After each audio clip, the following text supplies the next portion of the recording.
insan həmişə düşünür ki, mənim hazırlayacağım hansısa bir obrazın mütləq surətdə o xarakteri, o yanaşması, həyat fəaliyyəti bu obrazda öz yerini tapmalıdır. Mənim üçün heykəltaraşlıq ilahidən gələn bir hissdir, duyğudur, enerjidir. Hər bir yaradıcı insan vasitə rol oynayır. Biz sadəcə olaraq vasitəyik bu həyatda. Biz sadəcə olaraq ilahidən gələn duyğunu, enerjini ötürücüsüyük. Bu mütləq surətdəki belədir.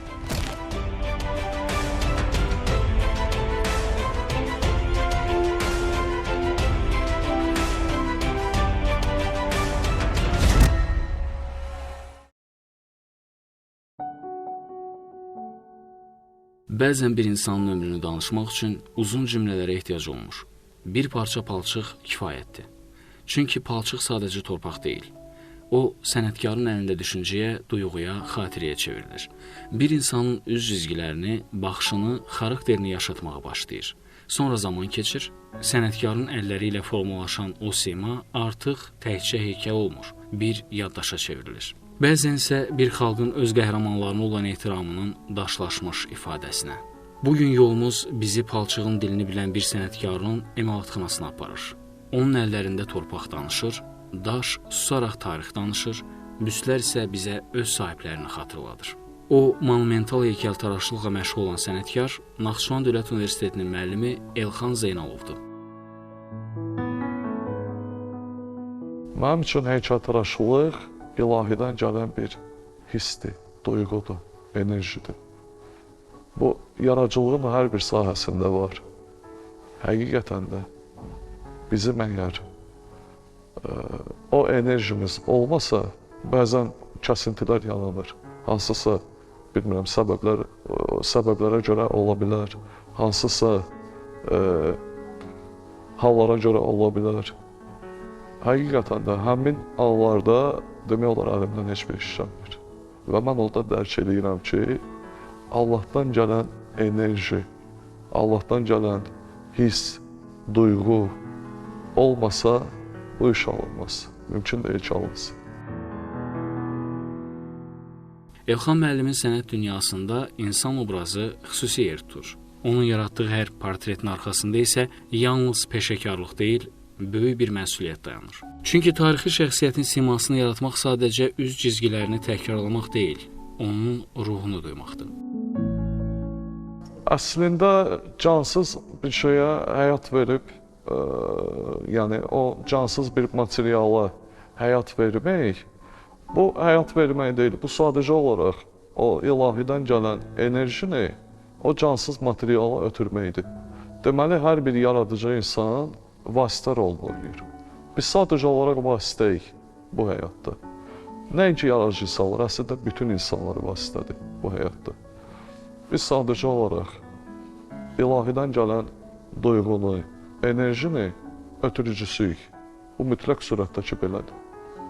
Yəni, mən yaradıram, mən hazırlamışam, mən yaratmışam, mən canlandırmışam. Mən görə bu sözlər qəbul olunmazdır. Yaratmaq ancaq Allaha məxsus bir anlayışdır. Yaratmaq ancaq ilahiyə xas bir qüvvədir.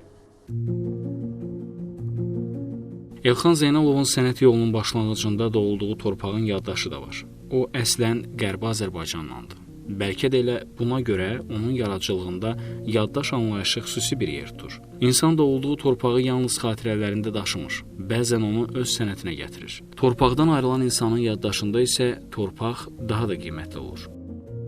Azərbaycan Dövlət Rəssamlıq Akademiyasını bitirmişəm. Bakalavr və magistratura.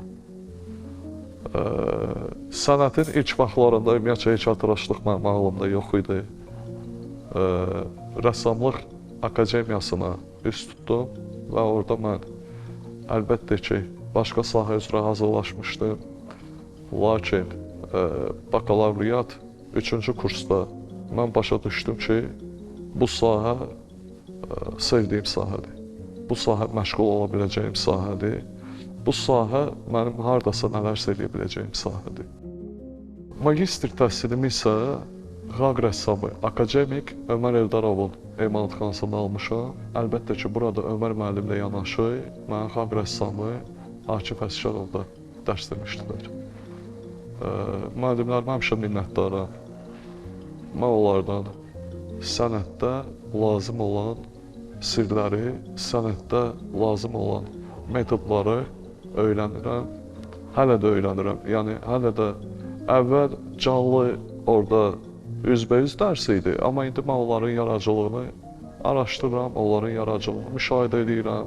Əlbəttə ki, onlarla yanaşı bizim Azərbaycanın çox istedadlı sənətkarları var bu sahədə. Fuad Əbdürrəhmanov, Cəlal Qaryağdı, Mirəli Mirqasımov, bu kimi bizim sənətkarların da yaradıcılığını araşdırıram. Hal-hazırda əməkdar rəssam Azad Əliyev, onun da yaradıcılığı mənim üçün çox möhtəşəmdir.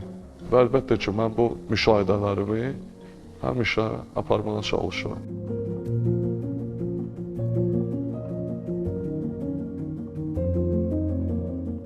2023-cü ildə Naxçıvan Dövlət Universitetinə gəldim və mən burada həm yaradıcılıq sahəsi ilə, həm də pedaqoji sahə ilə məşğulam. Mən həmişə müsahibələrimdə demişəm ki, Naxçıvana gəldikdən sonra həqiqətən Naxçıvan mənim üçün çox doğma bir yerdir. Çox doğma bir məkandır. Çünki mən əslən Qərbi Azərbaycanlı olduğum üçün və mən bundan fəxr edirəm. Əslən Qərbi Azərbaycanlı olduğum üçün həqiqətən də bu gün Qərbi Azərbaycana ən yaxın nöqtədəyəm. Naxçıvan məsələ Qərbi Azərbaycan vaxtilə İrəvan quberniyasının tərkibinə getmişdi və mən Naxçıvana həqiqətən də öz ata-baba yurdum kimi baxıram. Naxçıvan mənə çox doğmadır, çox əzizdir. Buranın səmimiyyəti, buranın necə deyim, təbiəti, buranın insani keyfiyyəti mənə görə çox üstündür və onu deyə bilərəm ki, mənim ümumi olaraq xaraktercə gördüyüm ən təbii və saf bölgədir Naxçıvan.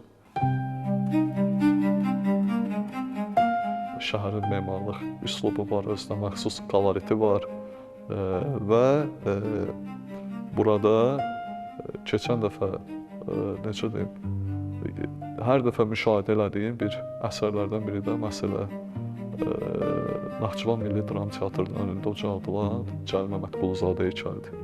Cəlil Məmmədquluzadə heykəlinə mən hər dəfə baxıram, düşünürəm. Orada həqiqətən də müəllif çox gözəl, monumental və zəngin bir işin öhdəsindən gəlmişdi. Ona görə də mən Cəlil Məmmədquluzadə heykəlini çox bəyənirəm Naxçıvanda. Onun əsərlərində tariximizin yaddaşını yaşadan şəxsiyyətlərin obrazları xüsusi yer tutur. Bəzi əsərlərin qarşısında sənətkarın məsuliyyəti daha böyük olur. Çünki söhbət yalnız bir insanın portretindən getmir. Söhbət xalqın yaddaşında yaşayan bir şəxsiyyətin obrazını yaratmaqdan gedir. Ulu Öndər Heydər Əliyevin büstünü ərsəyə gətirərkən Elxan Zeynalovun qarşısında məhz belə bir məsuliyyət dayanırdı. Bir simanı yaratmaq. Amma o simada xarakteri, iradəni, qətiyyəti və insanın daxili dünyasını göstərmək. Heykəltaraş üçün ən çətin məqam da elə budur. Çünki üz cizgilərini oxşatmaq mümkündür, amma baxışdakı mənanı yaratmaq üçün sənətkar əvvəlcə həmin insanı dərk etməlidir. Elxan müəllim üçün bu büst sadəcə növbəti yaradıcılıq işi deyildi. Bu, böyük bir şəxsiyyətə sənət vasitəsilə ehtiram ifadəsi idi. Ulu Öndərimizin büstünü, onun obrazını işləmək mənim üçün çox böyük bir məsuliyyətdir. Üzərimdə elə bir məsuliyyət olmalıdır ki, mən onun obrazını həqiqətən də ən yaxşı halda göstərməyə can atıram. Və bu mənim üçün əvəz olunmaz bir uğur olur. Mən hələ də son tamamlama işlərindəyəm, hələ də hazırlama prosesindəyəm, tamamlama proseslərini həyata keçirirəm. Amma baxmayaraq ki, mən yenə də istəyirəm ki, ən yaxşı halda onu təqdim edeyim. Mənim üçün çox dəyərli bir şah əsəri olur. Ulu Öndərimizin portreti, Ulu Öndərimizin büstü. Onun simasında həqiqətən də o məsuliyyəti, o zəhməti, o məğrurluğu, o qayğını o böyük insani keyfiyyətləri həqiqətən də mən müşahidə edə bilirəm. Ulu öndərimizin Heydər Əliyev muzeyi önündə ucaldılan heykəli mənim üçün onun xarakterini əks etdirən bir monumental abidədir. Ulu öndərin abidəsi. Və mən o abidəyə də çox baxıram. Həqiqətən də onun məğrurluğu, onun duruşunu əks etdirən bir obrazdır heykəl. Və mən çox bəyənirəm, belə düşünürəm ki, Naxçıvanda ucaldılan ən yaxşı əsərlərdən biri də məsələ Ulu öndərimizin abidəsidir. Ömrünü vətənə həsr edənlərin, torpaq uğrunda canından keçənlərin adı tarixə qəhrəmanlıqla yazılanların siması daşda, bürüncdə, gildə yenidən həyata qayıdır. Elxan Zeynalovun yaradıcılığında milli qəhrəmanlarımızın, şəhidlərimizin obrazlarının xüsusi yeri var. Bu əsərlərin hər birinin arxasında isə həm sənət məsuliyyəti, həm də mənəvi yük dayanır. Çünki şəhidin büstünü yaratmaq, onun yalnız zahiri görkəmini yadda saxlamaq deyil, onun gəncliyini, cəsarətini, yarımçıq qalan arzularını düşünməkdir. Və bəlkə də ən çətini artıq aramızda olmayan bir insanın gözlərində həyat yaratmağa çalışmaqdır. Elxan müəllimin bu istiqamətdə yaratdığı ilk əsərlərdən biri isə Qarabağ müharibəsinin qəhrəmanlarından Allahverdi Bağırovun heykəlidir. Rəssamlıq Akademiyasının məzun olduqdan sonra mənim yaradıcılıq dövrüm elə bir zamana gəldi düşdü ki, 2020-ci ildə İkinci Qarabağ müharibəsi və bu əlbəttə ki, mənə apardı yaradıcılığımın ilkin pilləsində bir sıra şəhidlərimizin, milli qəhrəmanlarımızın büstlərini hazırladı. Və əlbəttə ki, bu dövr mənim üçün yaradıcılığın həm ilkin dövrü idi, həm də məsuliyyətli dövrü idi. Allahverdi Bağırovun obrazı, onun bakalavr müdafiəmdən sonra magistr diplom müdafiəm üçün seçmişdim onun obrazı. Allahverdi Bağırovun qəhrəmanlığı, onun həm də xilaskar ruhu mənə obrazı işləməyə apardı. Mənə obrazı axtarışında, duruşunda o mərdliyi, o qəhrəmanlığı göstərmək istədim. Bunun üçün heç bir əlavə detala yer vermədim. Nə silahı, nə avtomatı. Mənim üçün əsas olan onun öz mərd duruşu, mərd baxışı idi. Bu mənim üçün çox vacib idi. Bu məsuliyyətin öhdəsindən gəlmək. Şükürlər olsun ki, müəyyən qədər bu işin öhdəsindən gəldim. Və magistr diplom müdafiəm də çox uğurlu keçdi.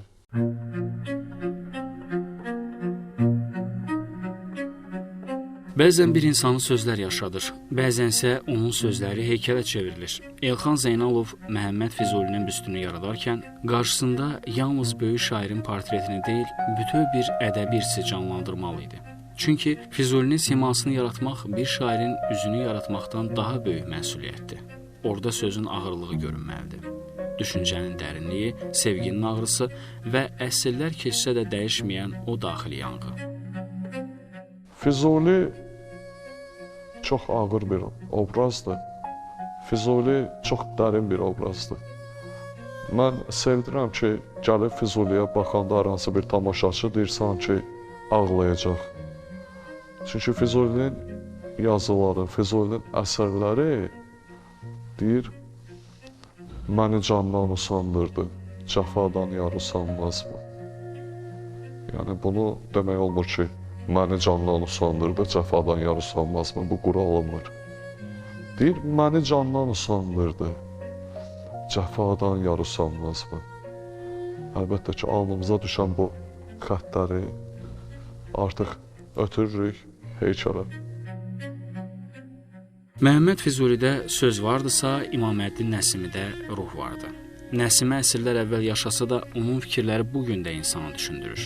Elxan Zeynalovun yaratdığı Nəsimin büstündə də bu ruhu duymaq mümkündür. Bir heykəltaraş üçün Nəsimi kimi şəxsiyyətin obrazını yaratmaq böyük sınaqdır. Çünki Nəsimini yalnız üz cizgiləri ilə ifadə etmək mümkün deyil.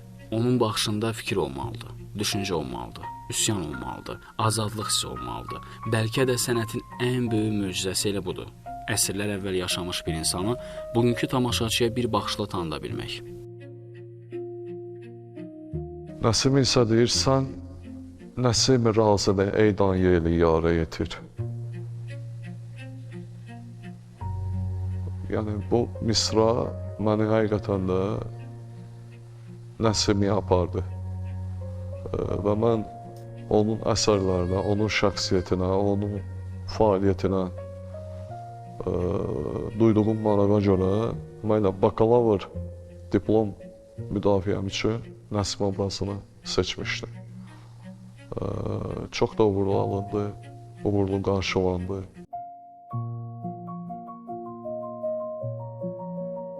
Sənətin sərhədləri olmur.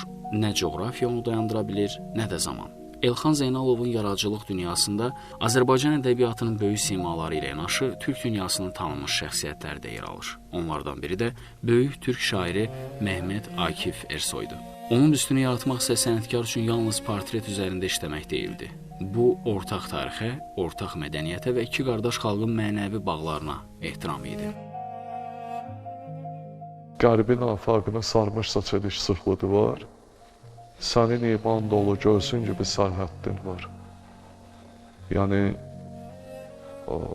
hər bir misrası, hər bir hissəsi, hər bir, necə deyim, bəndi ayrıca bir romandır, ayrıca bir hekayədir sanki.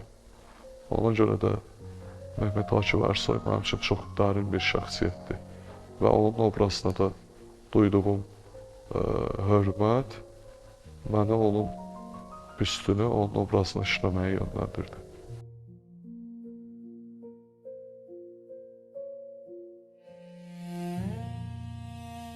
Elxan Zeynalovun heykəltaraşlıq dünyası yalnız milli ədəbiyyatımızın sərhədləri ilə məhdudlaşmır. Bu dünyada dünya ədəbiyyatının böyük simaları da var. Victor Hugo.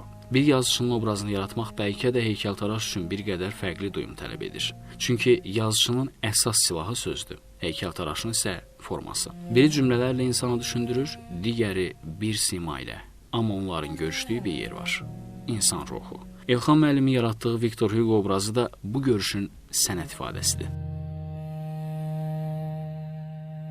Hugo'nun büstü, ümumiyyətcə hər bir obrazın insana müxtəlif enerjisi keçir. İnsana müxtəlif duyğusu, qatqıları olur. Yəni, ola bilər hər hansı bir işin təəssüratı o işi bitirənəcən, hətta bitirdikdən sonra belə insanın üzərində qalır.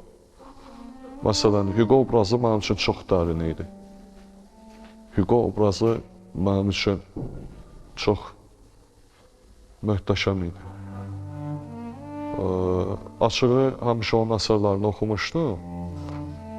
Amma onun həyatı, onun fəaliyyəti, onun, necə deyim, xarakteri, siması, görkəmi, obrazı mənim üçün çox fərqli idi. Mənim üçün çox xüsusi idi. Onun obrazı da mənə çox başqa bir enerji gətirdi. Və mən onun imicində, onun görkəmində, onun daxili aləmini göstərməyə çalışırdım. Sənətkarın yaratdığı əsərlər onun keçmişidir, tələbələri isə gələcəyidir.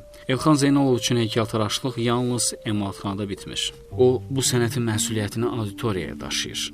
Tələbələrinə öyrətdiyi ilk şeylərdən biri bəlkə də budur. Sənətə yalnız peşə kimi yanaşmaq olmaz. Çünki sənət sevgi istəyir, səbr istəyir. Ən əsası isə məsuliyyət istəyir. Bir əsərin arxasında sənətkarın adı dayanır. Amma həmin əsər illər, bəzən əsrlər boyu yaşayır. Deməli, bugün yaratdığın hər xətt sabahın yaddaşına çevrilə bilər. Elxan müəllim tələbələrinə məhz bu düşüncəni aşılamağa çalışır. Çünki yaxşı müəllim yalnız sənətkar yetişdirmir. Sənətə vicdanla yanaşan insan yetişdirir. Bugünkü gündə bizim üçün tələbə yönümlü tədris çox vacib bir istiqamətdir və bizim ən öndə olan istiqamətlərimizdən biridir. Tələbələrimizin düzgün yönləndirilməsi, onların istedadının həqiqətən üzə çıxarılması bizim üçün çox ağır bir məsuliyyət tələb edir. Və bu məsuliyyətin öhdəsindən biz kafedra olaraq, komanda olaraq gəlməyə çalışırıq ki, həqiqətən də onların düzgün istiqamətlənməsi və öz gələcək fəaliyyətlərində əldə edəcəyi uğurlar hardasa uğurlarda bizim də payımız var. Və düşünürəm ki, bu da çox gözəl bir necə deyim, pedaqoji fəaliyyət də çox gözəl bir fəaliyyətdir. Çünki tələbələr, bir tələbə bir müəllim üçün canlı əsərdir və o əsərdən də əsərlər doğulur. Bu çox gözəl bir nüansdır, yaxşı bir nüansdır və həqiqətən də yaxşı, istedadlı tələbə yetişdirmək bu çox vacib bir məqamdır. Çünki tələbə canlı əsərdir. Bu əsərdən də saysız əsərlər doğulacaq və o əsərdən də saysız əsərlər gələcəyə ötürüləcək. Bu çox vacib bir məqamdır. Ola bilər tələbə də özlüyündə müəllim ola bilər.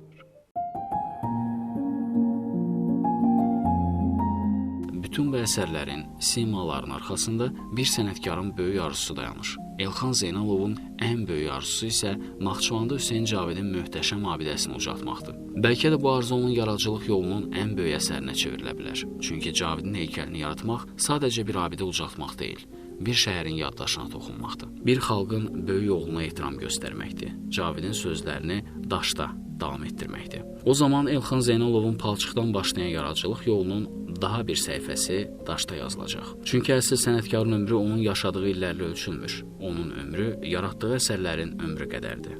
Palçıqdan həyata, daşdan yaddaşa, sənətdən əbədiyyətə. Elxan Zeynalovun heykəltaraşlıq yolu da elə bu yolun hekayəsidir.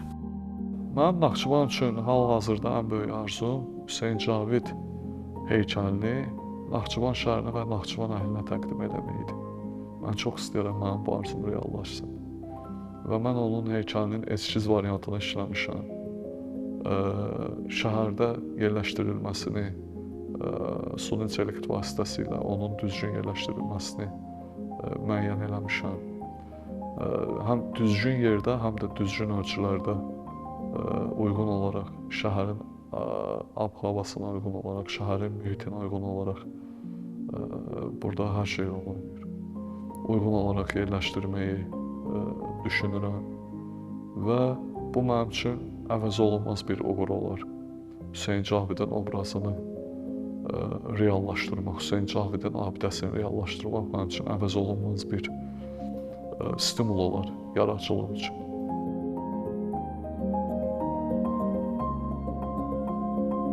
Elxan Zeynalovun heykəllərində torpağın səssizliyindən insanın yaddaşına uzanan bir yol var. Bu yol sənətkarın əllərindən keçərək daşda, bürüncdə və palçıqda yaşayır və illər sonra biz həmin əsərlərə baxarkən yalnız bir heykəli deyil, onun arxasında dayanan zəhməti, duyğunu və bir sənətkar ömrünü görürük.